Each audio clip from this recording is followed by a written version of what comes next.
my name is AAYATI SENGAL, and today I'm going to be talking about balance. It's kind of ironic, I find it funny that I'm talking about balance when this past weekend I actually had to reteach my TED Talk to myself.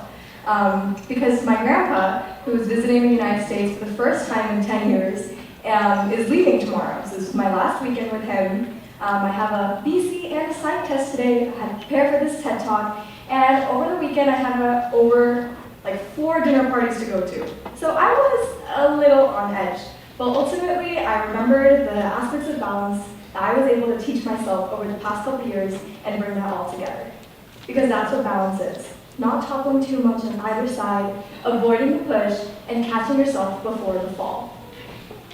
From a young age, we've always been taught how to balance a book on your head, how to balance on your foot as you play hopscotch, or even we'd always tried balancing a light switch in the middle. However, as we grow older, the biggest thing we struggle to balance, unfortunately, is ourselves. Imagine life as a grand tightrope walk, with our professional aspirations on one side and our personal well-being, our relationships, and our success and our dreams on the other. Navigating this tightrope skillfully is like achieving that perfect balance without toppling over on either side and giving in too much to either aspiration.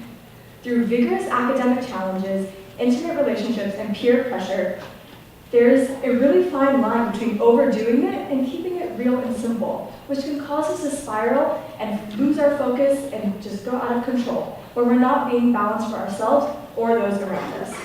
In this fast-paced world, where our lives are often defined by the pursuit of success, it's important to remember that success is never defined by our academic or our recognitions that we receive, but rather it stems from personal growth, well-being, and satisfaction with the way things are going. First, it's most important to remember that when we're trying to find a balance, we're trying to stay grounded, in the middle, and remember our core values. This past year, there have been 2 main principles that I have adopted that have kind of helped me find a balance in my life. The first one, it's okay. Simply, it's okay. I don't know an explanation to anyone else or myself sometimes when I'm feeling down.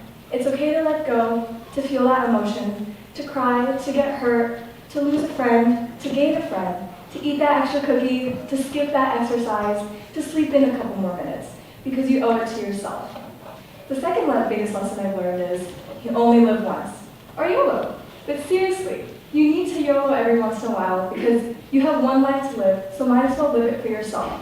You're here, we're all here together in this moment, so you need to remember to live your life for your dreams, your aspirations, and dive into every moment and experience life as a human. There are some key principles in which balance must be attributed to, which include our ambitions, our relationships, and our personal wellness. Our ambitions are what drive us, what pushes us to keep going. It's that it factor that we're always chasing. Our relationships are what build like a support for us. They're the cornerstones of every life, and that's what gives us fuel to know that we have someone we can rely on. Neglecting these relationships will lead to a sense of loneliness and lack of support. And lastly, we have wellness, your personal well-being, which should never be compromised. Because if you compromise yourself, how are you going to be there for others and therefore let them be there for you? And without that support, how are you going to have the motivation to keep on going? Like my mom always says, before I try something new, as long as it doesn't compromise your health. There are in general 5 tips I like to abide to when finding my personal balance. All of these helped me kind of tackle these years of high school and are helping me stand here today. First, it's setting some priorities. You have to prioritize what you need to do and make sure that you follow through with them. Next, we have working on time management. Easier said than done, but I'm going to give you some tips on some things that can kind of help you conform your time to certain ways to help you achieve your best self. Then we have setting boundaries, emphasizing self-care, and practicing mindfulness. First, we need to set priorities. I know that my priorities are my academics, they were my college applications, my family, and a couple of my close relationships. As you can see, the Eisenhower matrix it's a simple, great way to kind of break down all the different things that you can be able to prioritize and allocate time for. In the top left corner, we have urgent and important. These are tasks with specific deadline and things that must be done. So for me, it was like, okay, if I have a test on Wednesday, I have to start studying on Monday. And if I have this application or this deadline due on Friday, that means I need to have been prepping it and writing it for a while to get it like peer reviewed and get everything done. And I would put that in that quadrant. In the top right quadrant with not urgent and important, these are tasks that are important to you, but they don't necessarily need to be rushed to. I would put my friends and family in this quadrant that they need me, I need them, I need to check up on them, but they're not like utmost importance. I have other things to take care of, and they understand that, so I spend some time with them giving back to each other. In the bottom left, I have urgent and not important, and that's where I would delegate like all the basic needs, showering, eating, sleeping, the things you need to keep going, but things that are not like totally like important to keep working on things that you're prioritizing. And last, we have not urgent, not important. That included like spending excessive time on social media, Instagram, DMing, posting stuff, excessively scrolling on TikTok even when I know I shouldn't be. That I put that under my distractions. Once I figured out that this matrix kind of helped me plan a weekly and daily schedule, I was able to fit all my priorities and stuff that I need to do in these quadrants and kind of plan from there. Because your priorities should always align with your core values.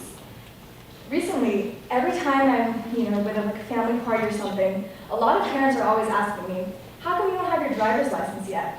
And I always look at them and I'm like, oh, that's a great question. But they told me that, oh, like, my kid has one, and my kid's younger than you, or aren't you a burden on your parents because you need to drive you around everywhere? And to every response, I always said, I'm really sorry you feel that way, but it's just not my priority right now, and something I don't need to worry about.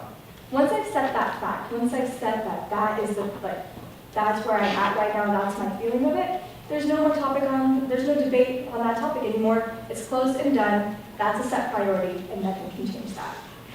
Next, it's all about time management. Your priorities shape your time management. Easier said than done, but it's something that changed the trajectory of my life junior year and on.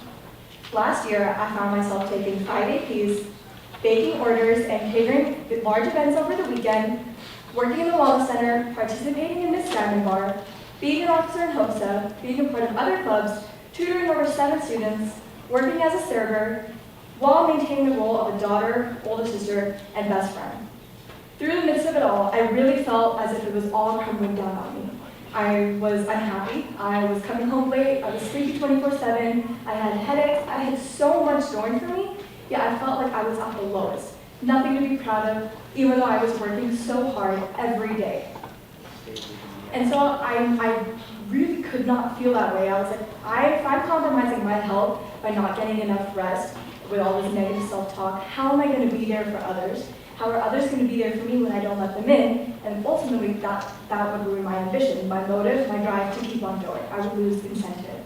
And so, to change that, I found myself setting alarms, creating schedules, and making sure my family held me accountable for when I was faltering through my duties.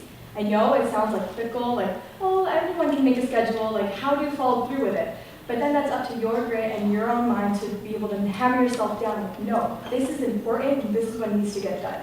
Because remember, you have one life to live, so you're living it for yourself and for your success. Through time management, I also learned the importance of saying the word no. Say no to sending that homework assignment every night. Say, I'm sorry, but I really can't help you with this right now. I'm not free to talk. No matter how much it hurts not being there for someone when they need you need to be there for yourself first. And learning to say no is such a powerful lesson that will really help you manage your time and help you become the best version of yourself so that then later on you can continue to help others. Saying no ties into setting boundaries. Though difficult, you will thank yourself later once the boundaries have been set and you intend to follow, and how you intend to follow them, because then people will start to respect you. This one was personally one of the hardest things for me to do because a couple of close friendships of mine fell apart while I was setting some boundaries last year. But in my head, once I realized that if you can't respect the things that I need for my future and for my success the way I respect you, then you weren't really there for me in the first place. It was always you needed something of me, but never something back in return. So once you set that boundary and you get that respect, personally you feel better and you feel ready to keep on going. Because nobody can dabble into your space, can step over the line and try to budge you or nudge you away from whatever it is you're working on. And there's so many benefits to setting boundaries too. Not only does it decrease your stress, It improves your relationships, and like I said, the biggest thing, it brings in a sense of respect for yourself and others so that they can give you that same respect. And lastly, this all leads to self-care and practicing mindfulness. The guilt was eating away at me, not being that happy Ivy that everyone used to know, not being that shoulder to lean on, not being able to be in a million places at once with all my activities. I really felt that all I wanted to do was be like here, here, here, here, but I was stuck here. But then I remembered my second lesson. YOLO, you only live once, and you have to live that life for yourself. So remember to live in the moment and remember to live for yourself. Everything that you do, ultimately, whether it is to help someone or it's to help those around you, it should circle back to you because you need to help yourself as well. When our best friends are feeling down, we usually tell them that, hey, you need to take a nap, I want you to eat some really good food, play that video game, and take a break. Do something that you enjoy. So why can't we treat ourselves that same way?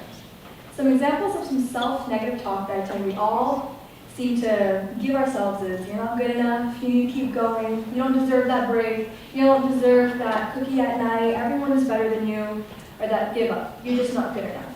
However, when our best friends, or people we really care about, come to us with that same situation, we turn around and we tell them, no, you're amazing, or you're beautiful, or you deserve it more than anyone, or that you're just as good, or even better than everyone here, and that you deserve, and I got your back, and I'm always here for you. So why can't we treat ourselves that same way?